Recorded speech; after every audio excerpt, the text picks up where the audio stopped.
From Anshei Sphard-Beth Emeth congregation, it's time to take 10 minutes for Torah with Rabbi Joel Finkelstein. Welcome to a discussion of the 4 cups. 4 cups of joy. We know that on Pesach we have the 4 cups. I'd like to understand what's the nature of these 4 cups. There's an old joke that they say that, all the Jewish holidays could be summarized in one sentence. The Gentiles tried to kill us. God saved us. Now let's eat. But actually, if we examine that joke, which always has some truth and not necessarily all the truth, we realize that it may not be quite true. These 2 holidays in which we're almost killed by the Gentiles are really Purim and Pesach. These 2 redemptive holidays. They're really juxtaposed one to another. Purim, Haman tried to kill everyone, men, women, and children. And the result is a holiday on which, according to at least one opinion in the Talmud, and many medieval opinions as well, the result is drunkenness. So we should get drunk. Why? Because what are you going to do? You say, oh, it's great, we were almost killed, but we weren't killed. I mean, when a person is almost killed, it's traumatic. You get, God forbid, PTSD syndrome. It's difficult to overcome almost being killed. Now, so the reaction is this strange thing of getting drunk. The Meiri says, what kind of crazy thing, getting drunk? Who ever heard of a religious system mandating drunkenness? So most people say we don't get drunk on Purim, but the idea that we would even suggest it suggests that you can't just let's eat when you're almost killed. Now with Pesach, it wasn't that they almost killed all the men, women, and children, but they tried to kill all the children, the male children, then maybe they're going to kill all the children. Many Jews were beaten to death. The children were thrown into the bricks, the Midrash says. The husbands and wives were not always able to be together. They had tremendous affliction. So the degradation of being slaves is tremendous. After all that, after 210 years of it, so then we get out, and what's the celebration? She says, we have a great holiday, it's the most joyous day, Passover. Well, actually, if you look in the Torah, in Parshat Re'eh, Deuteronomy, there it seems that actually, Sukkot, Shavuot, there it says you should rejoice, but on Pesach it doesn't say to rejoice. Because really when you get out of degradation, you celebrate, but can you really rejoice? The Gemara asks, one of the rabbis asked his slave, who was quite a jokester, he was a fellow who used to, he had a side job, he used to entertain people in the bars at night. And so he asked this character of a slave, he said, what would you do if someone let you free? So he said, well, you would praise him. The logical thing to do when you get out of slavery is not to celebrate, but to praise the person who let you out. In this case, God. So let's examine what is the nature of the 4 cups of Pesach. Is it like Purim, where on Purim we get drunk, or at least some rabbis thought you should, even though I don't personally agree with that, but there is such an opinion. Is that what Pesach is too? You have 4 cups. Many people, if you drink all the cups and if you don't eat too much, and you can get drunk from that too. So maybe Pesach's like Purim. We should get drunk. So we look in the Sefer HaMichtam. It's a book written by Rabbi David ben Levi Minarbon from Provence, lived in the Middle Ages. And he says, number 1, the Gemara says it's derech cherus. We have the 4 cups, derech cherus, to show freedom, the largesse, the wealth of post-slavery life. And he says, Lateit Hodah L'Hashem, as that slave said to the rabbi, we want to show thanksgiving. So what do the cups reflect? Thanksgiving. But then he goes on and he says, even the poor people should get 4 cups. The local soup kitchen has to give out 4 cups of wine, which they don't usually do, but on Pesach we give it to them. Everyone should have it. To rejoice with the cups. So the Michtam, this medieval Provençal rabbi, he thinks that the 4 cups reflect what?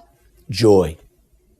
Like Purim, perhaps, there is a certain joy, and it's through drinking wine. And it reflects the four languages of redemption. That's the classic explanation. It's based on Jerusalem Talmud, also Midrash, that there are four languages of redemption in Parshat Vayera. We have a video about that. And that God, I will redeem you, I'll save you, I'll take you as a nation, and I'll redeem you. So these four languages, because of the four languages, therefore we have four cups, and it's a matter of rejoicing. Okay?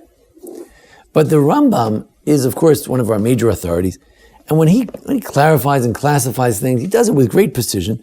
Let's see, how does he describe the four cups, why we have the four cups, and what happens? So he says, well, we have to see ourselves as if we went out of Egypt, right? And you should feel as if you went out. Therefore, when you're making a seudah, when you're having a feast that evening, you have to eat and drink. So the obligation is also the eating. When you or whoever is preparing the meals, so many women who work so hard in preparing the meals, there are, I'm sure, many male chefs as well, who work hard at the meal. You're helping. It's not just, it's nice to have a nice meal. That's part of the requirement. In order to see yourself as if you went out of Egypt, you have to eat and drink. So the drinking is not a separate thing as you get drunk. It's part of eating and drinking. It's like Yontif, you eat and drink, but especially on Pesach. And you should recline. Do like the Romans do. They have these recliners, these little beds, like a half a bed, you lean on the left. Do that way. Everyone has to rejoice. You have to drink. They have to drink on this evening. Women too. In other words, true freedom is that the women are also freed as well. At this night, 4 cups of wine. You can't have any less, etc., etc. So, what is the drinking of wine? It shows cherus. As the Gemara says, it shows freedom, and it's part of a beautiful meal. It's part of a beautiful meal. So the Rambam has it as part of a showing that as if we got out of Egypt and we're happy. The Michtam says it's a matter of being thankful, and it's also a matter of rejoicing. But actually, if you look back in that Jerusalem Talmud, that Midrash, where they describe 4 languages of redemption. Again, that God took us out, God saved us, God redeemed us, He took us as a nation. These 4 languages are not the only option as to why we have 4 cups. There are other options, and the other options may reflect a different attitude. For instance, one is that Joseph talked about, he interpreted the dreams of the baker and the butler, and they mentioned the word cup. The butler mentioned the word cup, and then Joseph mentioned the word cup 4 times. So this dream that the butler had, that he'd be restored to his former glory, and then indeed he was restored, and the prophecy was made that he would go back to his former position. This is what it is. It's a matter tonight to dream of going back to our former glory. Is that joyous? Well, it's joyous, but it's also hopeful. It's a little bit short of joyous. It's sort of hopeful. There are those who say it corresponds to negative things. One says it corresponds to the 4 kingdoms which we have to suffer through, whether it's Rome and Greece and Persia, Babylonians, Rome, Persia, Greece, whatever the exact nations are. The 4 nations, it's not something to rejoice over. We're drinking these cups to remember the wrath of the nations, or the 4 cups of wrath. After all, there's a famous image in Jeremiah, Tillim, it talks about the wrath that God is going to give us the cup of Babylonia, the cup of anger, kos hachima. So it's not exactly so pleasant. So depending on how you interpret the cups have different meanings. Again, drinking is not drinking and joy have a sort of a odd interrelationship. Some say that actually people drink to feel happy, but it's actually some sort of a downer. It doesn't make you feel so happy. We know that people get drunk, it doesn't solve their problems, it doesn't really make them happy. That's not true joy. Why does these 2 holidays, Purim and Pesach, have this weird thing that on Purim, and actually some rabbis actually suggest that you should get drunk, particularly drunk, although we don't agree with that. The Meiri rejects that. Pesach, there are these cups, and it's a lot of cups. 4 cups doesn't say drunkenness, but it's a lot of cups. Because it has a certain bittersweetness to it. Firstly, we're recovering from a trauma, the trauma of slavery. Secondly, slavery's not over. We still have a lot of dreams and yet to be fulfilled. There's a lot of nations that are still yet to oppress us after the Egyptians. So that when it comes to Pesach, the joy is somewhat tempered. Or perhaps it's not joy at all, says the Rambam. It's a matter of showing that we're now free, showing that real feeling as if we just got out and we're so excited to get out, feeling like you were oppressed before, now you can sort of exhale. Now there's an excitement about getting out, and you should express that by showing how you can have a big meal, you can not act like a poor person or a slave, you can act like someone who's wealthy and free, and that's what it reflects. So, this holiday, we wish everyone a Chag Kosher v'Sameach, a healthy holiday, a kosher holiday, and a happy holiday.